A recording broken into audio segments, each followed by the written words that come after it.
everyone. Welcome to yet another exciting season of our community podcast series, Season 9. This season, we get an opportunity to profile art practitioners in Uganda, Mali, Rwanda, and Cote d'Ivoire. We speak to them about how they have contributed to the growth and well-being of their communities using their talent and skills for philanthropy. Thank you for joining us. Hello everyone, good afternoon. I'm Loupa Pius. I come from Kabong district in Karamojong sub-region, and I am born of 1989, and I'm now 32 years old, and I'm happy to be one of the Kuonyesha participant or artists that was selected in 2021 to benefit from the Art Fund.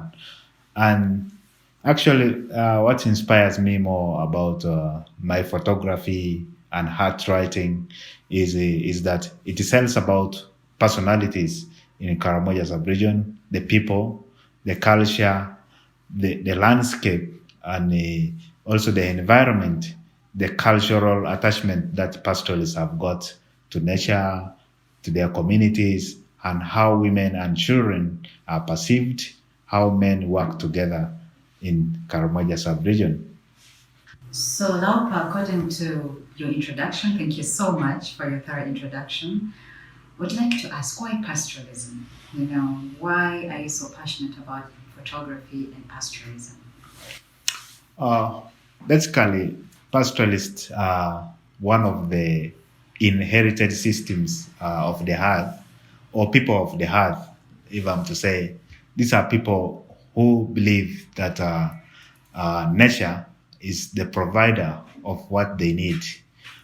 For example, they keep a multiple of diverse livestock systems, which includes goats, cows, sheep, donkey, and camels. And when you find the area they stay in, the geographical location where they're found, it's an arid area that you can't actually do a lot of crop production. This is a dry area, and the scorching sun is something that you cannot believe that people are surviving in that area.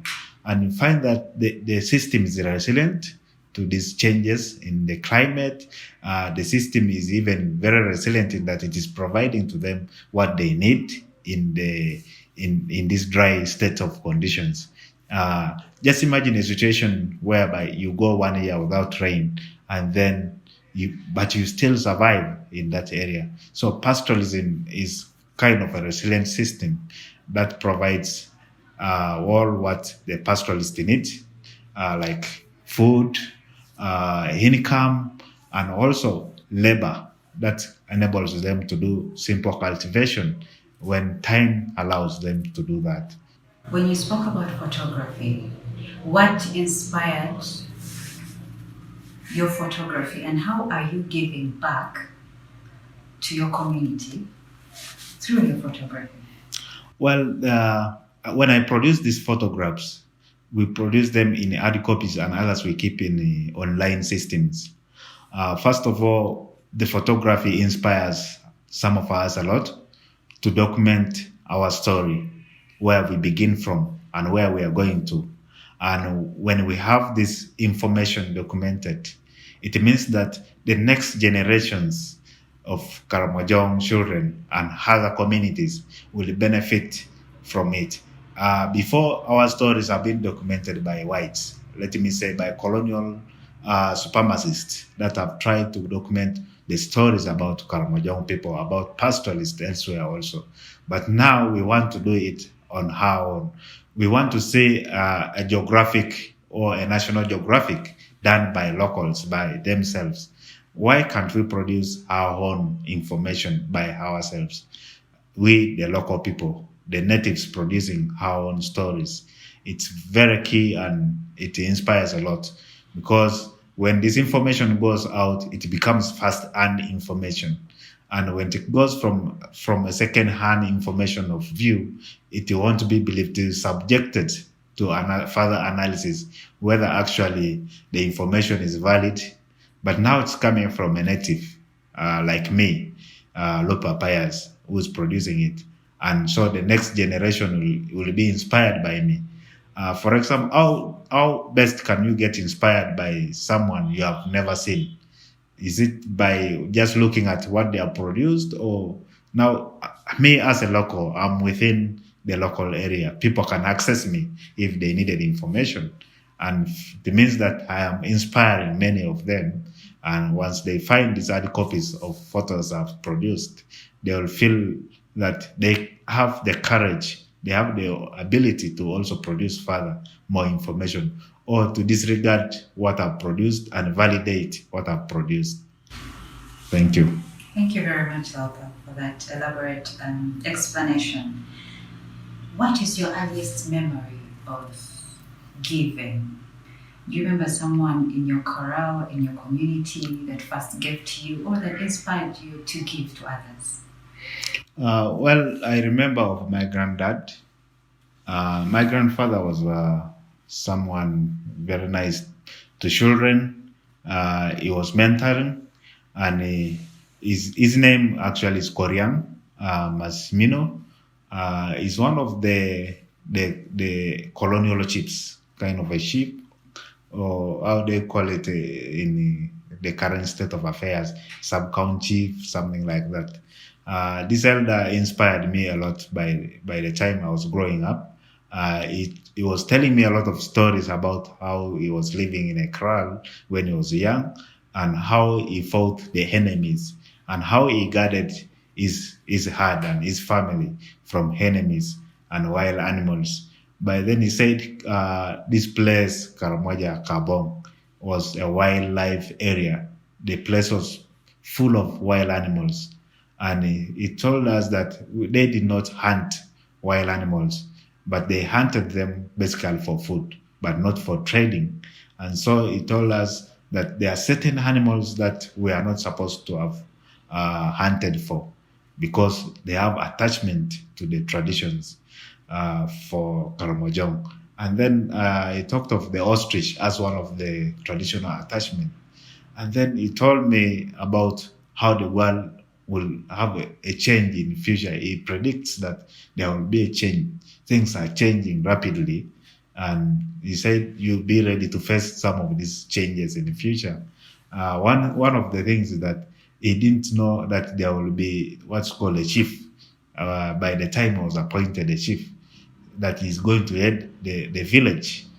And he said, yes, for us, we believe the elders should head the village, but the elders should be selected traditionally, not by appointment by another person. And so he told us, be ready to guard about these changes in the future that are not good to the traditions, guard them jealously, and if possible, try to show that you love what you love mostly, and do not deviate from what you love. So what I hear you say is that generosity for you showed up in terms of protecting your culture, your tradition, but also staying true to yourself. Even if change comes, you adapt with that change, but you still keep your original stories, your original narratives, and you share those with others. Yes. Could you give us an example of giving in a Kraal community? Because pastoralism, Kraals, is a group of people. And I know, or from what you have shared, is that they cannot exist without helping out each other or assisting each other.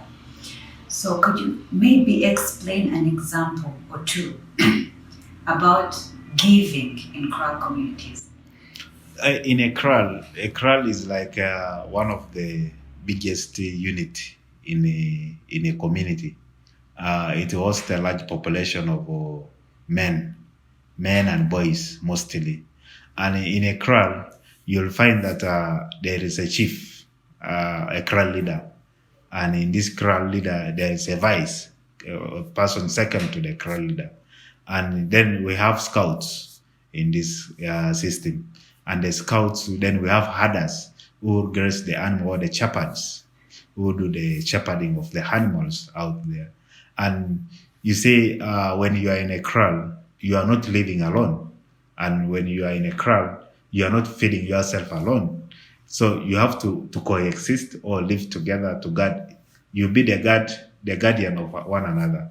And so in this process, there's passing of gifts from the Kraal. If you take care of my animals, I will also take care of your animals. And you have to give me a gift for doing that to you.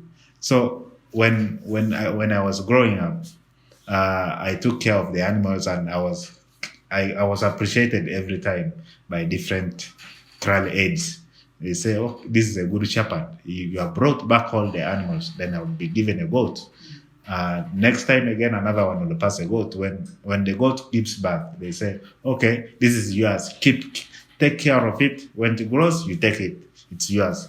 So you keep being appreciated, and that's what inspires young people to be in the Kraal, because you are appreciated for what service you do. You are given the animal, and then the beauty about the Kraal is that you climb the donkey and you play with it. The donkey could run with you around the Kraal playing.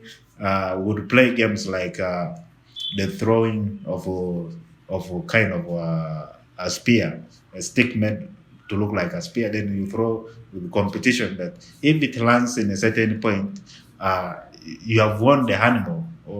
And then there were also games like wrestling games in the Kraal, especially at night. And also when we are doing shepherding during daytime around the water sources. Water sources are sandy areas like the river. So we would do the competition from there, bullfighting. So that's really the beauty about staying in the Kraal by then, during my young time when I was a young boy. You are given and you are appreciated. Those are important lessons to learn. How have you seen the power of giving in your community? How have you seen the support that you get from your neighbors, the support that you get from your Kraal community, your fellow pastoralists, your fellow photographers? How have you seen that showing up in your life, and how has that changed your whole experience, or has even given you a whole new perspective about giving or generosity? Yes. When I traveled across taking some of the photographs, I found that young people, the ages had changed. Those who were in the Kraal were more younger than what I was before. And then I was asking, why is it that there are more younger people in the Kraal nowadays than before? Before, our mothers could take care of us until we are about 10 years. Then they would allow us to move wherever, maybe to the Kraal if we wanted. And then of recent things have changed. Maybe people are now saying, I can't keep the children. Maybe women are now claiming they needed more time also to do other things than to take care of children. So when I was moving across, I found things were changing. And then when I was taking photos, then I look at what photos other photographers have done before. I say that there are really things that are keeping changing in these photos. When I compare the photo of Novelli, of a Manyatta, of a Karamojong Manyatta of today and of before, the size has reduced today. But before, the size was very large. And the Manyatta, in this case, is a homestead where there are many households, where there is a head of the Manyatta, which is an elder of that village, and then with his children and the children of his sons staying in one place. And so the size has reduced, meaning that either people have started to develop their own homes and they are staying in another place far from where the original elder is staying, or things have really changed. So that's what I compared between the photography of before and what I was doing. So what I hear you say is that generosity right now, because of unavoidable changes, has moved from being a community activity, but now people are moving into individualistic households where they can take care of themselves and their loved ones, but they still carry the principle of generosity even as they move far away from the crowds. They're still supporting each other. Yes, the Manyattas have changed, but the Kraal is a community ownership. Thought the Manyatta has shifted from being a single unit kind of individual, but now it has but the Kraal brings people together because this is a property, the community property that needs adequate protection, and it needs equal distribution of resources to protect it from any outcome. And so people still stay together, especially when it comes to guarding the property they have. That's the livestock that they perceive as a bank that can help them. Even when you are driving your animal, personal animal to the market, it's not yours alone. There are people you are moving with from that crowd. And when you are selling it, you sell it and say, okay, this amount I give to those who guarded this animal, some bit of part of the money, and then I take the other part of the money to my household. So this is where we feel each and everybody has to be appreciated for the role they have done in protecting this livelihood. So what I hear you say is that with giving comes appreciation, especially in the Kraal communities. Yes. But also, as you are part of a community, you cannot only think of yourself, you have to think of others in your community and how you can contribute to the protection of that community. That's how you give back. Yes. Thank you very much, Loupa. Finally, could you share any lessons that you have learned from giving or from being given to? And what recommendations would you give to the youth? Would you give to other people out there listening to you about giving and generosity? When it comes to the Karamojong community, sharing is most important to them. And when you hear even that they are in conflict, this conflict is arriving from the process of sharing, like distribution of resources. If the Dodot of Kabong have their numbers of animals have grown in number, then another community will come and take it, either forcefully or in one way or the other. So when you see these conflicts, sometimes it's kind of distribution or rotating resources within the Karamojong people. I take from you, tomorrow again I keep it and they reproduce, you come and take, just like that. But of course, the conflict is sophisticating enough that's making things fail. But for one has to protect the rest, be the guardian of the other. And so most times you find that women feel more impacted when we lose our herd. So we tend to say, okay, this is the bull of my mother, this is the bull of my father, this is the bull of my brother. I have to guard it jealously because he gave me and I've got what I wanted from it. So I put a name on it to remember the generosity of my mother, maybe to remember the generosity of my father who gave me that bull or who gave me those cows. So what I hear you saying is that much as you're given, you need to protect what you're given. You need to safeguard it because it will reach a time when you have to give it to someone else, and it is your responsibility. But also another lesson that I've heard you speak about is that the Karamojong culture and tradition are rooted in sharing and generosity. They cannot exist without generosity. So thank you so much for sharing with us your lessons about generosity, but also your journey. So we are very, very grateful. Thank you very much. Loupa. Thank you so much, really, for this Kuonyesha team. It has helped exposing me to different communities. There are people now who are interested in making partnership to write and call it a descriptive book, photo book, maybe volume 2, maybe the next second edition. They're saying, how do we do it? So we are really trying much as possible to make this project live longer in terms of passing to another group of people to produce it as a second edition, but by another person. So that's how we want it to be. So it's helping. Thank you very much, Loupa. You're welcome. It's very good to speak to you and have this conversation with you. Thank you so much for coming. That's it from Loupa Pius, the community podcast series, courtesy of Safe Source Africa. He has shared with us his giving journey and what it means to share in the Karamojong culture and traditions. So he is a Kuonyesha Art Fund artist for 2021, and his project is a photography book project that documents pastoralism and the life of pastoralists in Karamoja, Kabong, and the Dodoth people. Join us for our next episode as we continue to talk about how different artists and creatives are giving back to their communities.